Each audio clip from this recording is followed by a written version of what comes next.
이 링크를 통해서 더 많은 NJ 채널의 Q&A 생각을 공유할 수 있습니다. 자, 그 다음에 이제 또 다른 이제 팔로우업 질문이라기보다도 어떤 이제 이야기들이 이제 나왔는데, 1년 전만 해도 AI 발전 속도가 1년 전에 비해서 더 빠르게 발전한다. 현재 AI를 어떻게 사용하고 계시냐? 뭐 렌더링 대체하는 작업으로도 쓰시고 이미지 수정을 위해서도 하고 있다고 하는데, 제가 아까 말씀드린 것처럼 많이 쓰고 있어요. 다방면으로 쓰고 있어요. 포토샵 작업할 때도 쓰고요, 이미지 만들어낼 때도 쓰고요, 그리고 챗GPT한테도 많이 물어보고.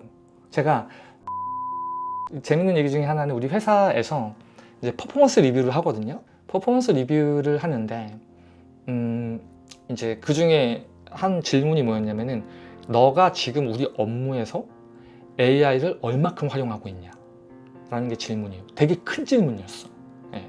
퍼포먼스 리뷰에서 이렇게 큰 단락에서 큰 덩어리가, 그러니까 결국에는 뭐냐면, 네가 AI 가지고 코딩을 짜는 것부터 시작을 해가지고 여러 가지 부분들에 대해서 잘 쓰고 있냐? 잘 써야만 된다. 약간 써야 됐고, 약간 이런 느낌에서 그거를 이제 이발리에이션 하는 것들이 있었거든요. 그래서 제가 그때, 그게 이제 한 달 좀 넘은 것 같은데, 그때 이제 쭉 썼어요. 예, 뭐 이럴 때 쓰고 이럴 때 쓰고, 뭐 코드 당연히 에러라든지 이런 거 나올 때 당연히 보고요. 스택 오버플로우 찾듯이 일단 먼저 찾아보고, 그 다음에 어떤 새로운 기술들이 있으면, 이런 기술들이 물론 이제 뭐 라이노라든지 이런 좀 약간 유저가 적은 쪽 그런 코드들을 보면은 이상한 얘기들을 많이 해주는데, 그래도 조금 풍부한, 그러니까 저 같은 경우 아무래도 웹 베이스로 이렇게 뭔가 만드니까 이런 것들은 다 이제 좀 더 유저가 많기 때문에, 데이터가 많기 때문에 잘 나오는 편인 것 같아요. 그럴 때도 이제 많이 쓰고, 그 다음에 내가 개인적으로 리서치 같은 거 할 때도 많이 쓰고, 그러니까 구글링 하듯이 쓰거든요. 구글링이랑 같이, 요즘 사실 구글링 이전에 먼저 쓰는 경우도 되게 많아요. 그러면 이제 이 질문을 다르게 하려면 나한테 이렇게 물어봐야지. 너는 업무를 볼 때 구글링을 얼마큼 쓰냐? 과연 구글링이 우리 회사에 얼마큼, 그쵸? 네이버 혹은 네이버 서치가 우리 회사에 얼마큼 도움이 되냐? 그 질문이랑 비슷하단 말이야. 이 AI를 아까 내가 계속 말씀드렸던 그 결로 이해하셔야 됩니다. 그래서 이걸 썸씽 스페셜로 보게 되면 좀 오해가 많이 생기지 않나라고 저는 정리가 됩니다. 제 개인적인 생각이. 그래서 일단 당연히 있으면 도구는 쓰는 거지. 아니 내가 왜 더 좋은 도구가 나왔는데 그걸 안 써. 근데 그리고 이제 그 도구에 대한 문제점도 알아야죠. 그래서 일단은 검증을 통해 가면서 여러 가지 방식들로 쓰면 당연히 좋죠. 거의 구글링만큼 혹은 그 이상 쓰는 것 같아요. 그렇죠? 그러면 여러분들도 제가 다시 말씀드리지만, 너 구글링 할 때 업무가 얼마큼 도움이 되는지 너무나 당연한 거잖아. 물어볼 필요도 없는 거야. 당연히 네이버 찾아보고 구글링 하듯이 챗GPT나 그런 이제 LLM 관련된 것들 하게 되고. 근데 사실 저는 제가 티칭을 학교에서 하면서도 느끼는 거지만, LLM보다는 그냥 LLM은 그냥 쓰시면 될 것 같고, 중요한 거는 제너레이티브 모델보다 분석형 모델을 많이 써야 됩니다, 여러분들. 계속 얘기하지만 분석형 모델은 사실 그 전부터 써왔던 모델들이고, 뭐 리니어 리그레션부터 시작을 해가지고 여러 가지 뉴머릭 데이터들을 분석해가지고 모델들을 만들어낼 때, 뭐 이거 얘기하면 또 한보따리기 때문에, 이거 제가 그 팟캐스트에다가 정리해서 올려놓은 거 있거든요. 다 듣진 않았는데 하여튼 내 강의가, 그게 한 5시간짜리 강의가 있는데, 그거를 쪼개가지고 한 4개인가 5개로 이렇게 나눠가지고 팟캐스트 올려놨으니까 그거 보시면 좋을 것 같고, 나중에 학기가 끝나고 좀 시간이 정리가 되면은 멤버십으로 비디오를 열까도 생각을 하고 있습니다. 그래서 그 정도로 말씀드릴 수 있을 것 같고, AI의 발전 속도가 무시무시한 부분에 대해서는, 무시무시라기보다도 이렇게 생각하세요. 제가 이런 얘기는 많이 드렸을 거예요. 제가 어떤 소프트웨어를 공부하거나 뭔가를 할 때 저는 항상 생각을 하거든요. 이게 유행 타는 건지 아니면 시간이 지나서 기술이 해결할 건지. 거기엔 시간을 별로 안 썼거든요.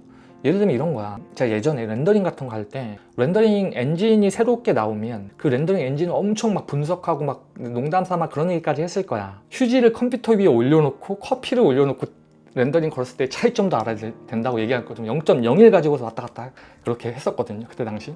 그 시간이 무의미하냐라고 얘기할 수는 없겠지만, 지금 돌이켜보면 시간을 잘 못 쓴 것 같아요. 왜냐면 그런 부류의 것들은 새로운 기술이 나오면 언제든지 바뀔 거야. 그런 부분들은 어떤 의미로 보면 내가 시간을 투자하는 것보다 좀 더 변하지 않는 펀드멘탈의 시간을 투자해서, 그것들은 기술이 올라오면 그걸 받아가지고 내가 더 치고 나가면 되는 거지. 그게 더 지혜로운 거 아니겠습니까, 여러분들? 그래서 LLM의 발전 속도가 가는 방향과 그런 것들이 있으면 이런 것들을 어떻게 잘 내가 타고 넘어가고 이걸 어떻게 다 잘 이용할 수 있을지에 대한 그 펀더멘털한 것들이 이제 중요하다라는 말씀을 드립니다. 그래서 좀 여러분들 NJ 채널 듣는 여러분들 다 지혜로우신 분들이니까 어떻게 보면 이건 되게 좋은 뉴스예요. 그런 작업들에 대해서는 우리가 기술들을 이용하면서 난 이걸 어떻게 잘 오케스트라 할 건지에 대한 생각들에 대해서 이제 말씀을 드립니다. 지금 이제 질문이 그 밑에 하나 더 있고 위에 있는데 이 결이 같아서 제가 말씀드리는 거예요. 이거 먼저 이제 말씀드릴게요. 질문이 이제 디자이너가 이제 이제 잘못 봤네. 여기 이제 제가 어떻게 답을 어떻게 받냐면 질문을 어떻게 받냐면 이런 얘기가 있어요. AI가 계속 발전이 되면 개발자가 없어지지 않을까라는 질문으로 여러 가지 기사도 나오고 그런 질문도 많이 받아요, 제가. 그리고 어떻게 보면 큰 틀에서 그런 질문이 저한테 왔던 거가 방금 전에도 지금 2025년 6월 7일 기준으로 보면 뭐 AI로 사람들 많이 해고했다고 하는데 이상하게 내가 알고 있는 실리콘밸리 친구들은 한 명도 해고가 안 됐어요, 아직까지는. 물론 이제 해고되고 말 안 하는 애도 있을 수도 있겠지만 모르겠어. 내 주변 친구를 링크드인이나 이렇게 보게 되면 단 한 명도 해고된, 그러니까 그런 기류도 못 느끼겠어요, 나는 솔직히.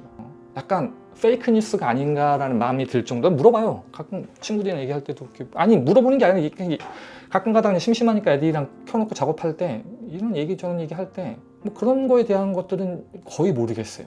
내 입장에서는 약간 페이크 뉴스가 아닐까라는 생각이 들 정도로 이제 그런 유튜브나 이런 데서 떠들어대는 것과 지금 우리 회사도 마찬가지지만 실리콘밸리 스타트업 혹은 대기업 회사들도 과연 직업이 없어지는 부분들에 대해서 정말 그렇게 막 폭력적으로 나타날까? 그렇지 않다는 게 제 경험인 거고, 첫 번째는 이런 이야기를 할 수 있을 것 같아요. 그거 아니어도 큰 빅테크 회사들은 제가 예전에 작년인가 들었던 것 중에서는 구글 같은 경우에는 파이썬 팀 하나가 통째로 없애버렸다 하더라고요. 그럴 수 있어요.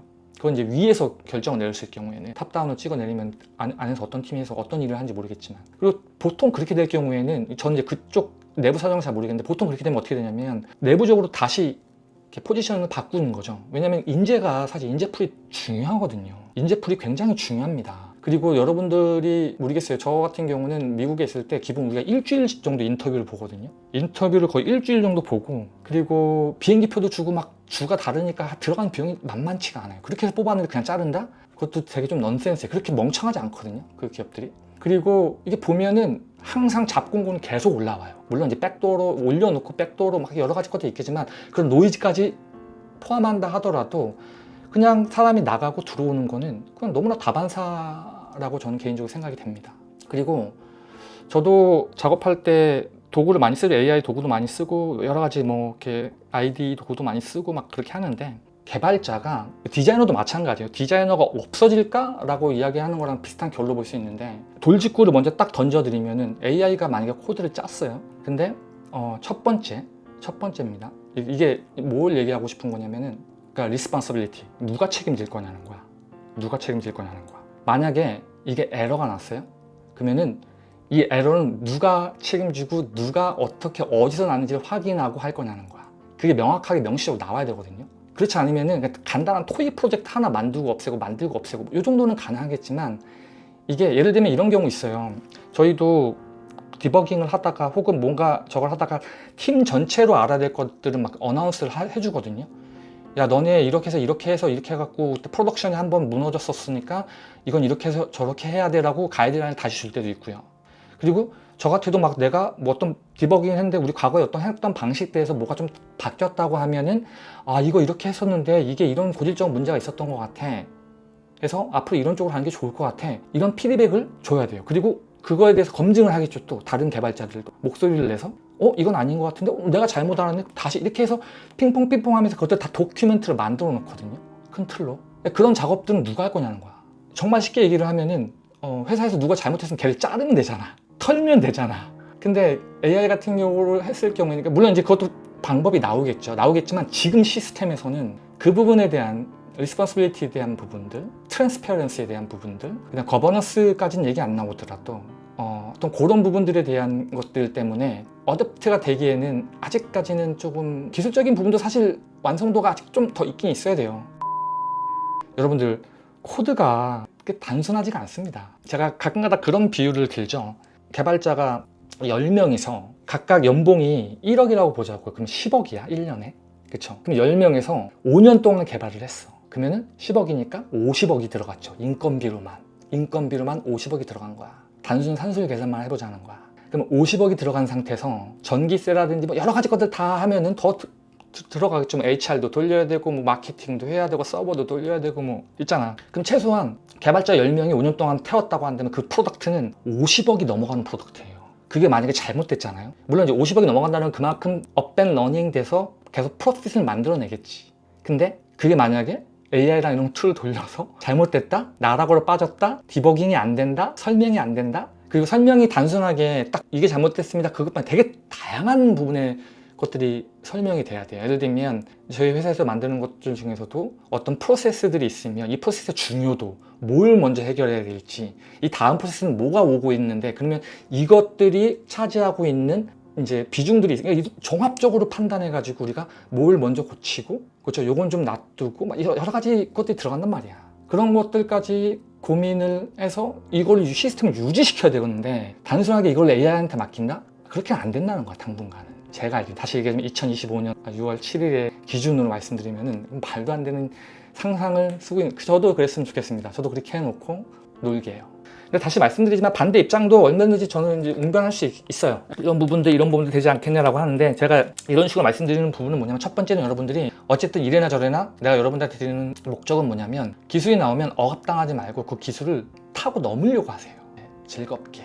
다들 그런 거잖아. 학원을 가도 조금만 노력을 들어서 더 많은 베네핏이 있습니다. 우리에서 시험 공부하면은 스피킹 공부하거나 자격증 시험 보면은 한 달 끝냈고 우리는 뭐 일주일에 끝납니다. 대부분의 것들이 그래. 대부분의 것들이 조금만 노력을 들이고 큰 개인을 가져가겠다는 거야. AI가 좋네, 나왔네. 그럼 이게 때문에 또 새로운 걸 해야 돼? 직업이 없어지지 않을까? 그거를 보지 말라니까요. 생각을 바꿔. 오케이, 이게 되면 난 이걸 갖고 이렇게 타고 넘어가야겠다. 과거에 산업혁명 때 방직기계가 나오니까 마녀라고, 이 마녀 들린 기계라고 해서 그때 이제 우리 직업을 뺏긴다고 해가지고 사람들이 화형식을 하고 이랬대잖아. 여러분들이 내가 그러고 있지 않나라는 생각을 하면 보면 돼요. 우리는 기술을 타고 넘어야 돼. 쇄국 정책의 말로가 뭔지 알잖아요. 그렇죠? 그리고 과거에 이제 우리 선배들 같은 경우는 한 번 배운 지식으로 평생을 먹고 살았다고 친다면 요즘은 그게 불가능하거든. 그래서 어쨌든 간에 어차피 안 바뀔 거고 하면 이걸 기회로 타고 넘어서 가야 된다라는 게 제 이제 드리고 싶은 말씀입니다. 그래서 그쪽으로 조금 더 포커스를 해가지고 무게중심을 줘서 괜찮다, 더 열심히 공부해서 이걸 잘 활용하자. 그래서 그런 얘기를 예전에도 했던 것 같아. 비디오에서 AI를 활용할 수 있는 사람과 활용하지 못하는 사람으로 나뉠 거라는 거죠, 당분간은. 그리고 정말 AI가 나왔어요. 우리가 얘기하는 그 AGI가 나오면, AGI를 넘어서 슈퍼 인텔리전스가 나오면 인터페이스 자체가 필요가 없어진다니까. 공부할 필요도 없을 거예요. 그때는 오히려 걱정할 필요가 없겠지. 자비스 같이 그냥 야 만들어줘, 해줘, 다 그럼 끝날 거잖아.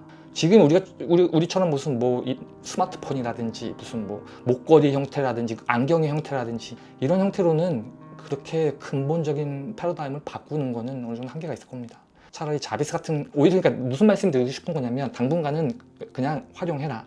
그리고 진짜 AI가 나오면 오히려 이것 때문에 우리는 더 편해질 거니까 걱정하지 말자. 그렇게 좀 선배된 입장에서 두려움을 없애고 오히려 이걸 자극받아서 더 열심히 하게끔 한번 그렇게 말씀 한번 드려봅니다. 자, 다음 질문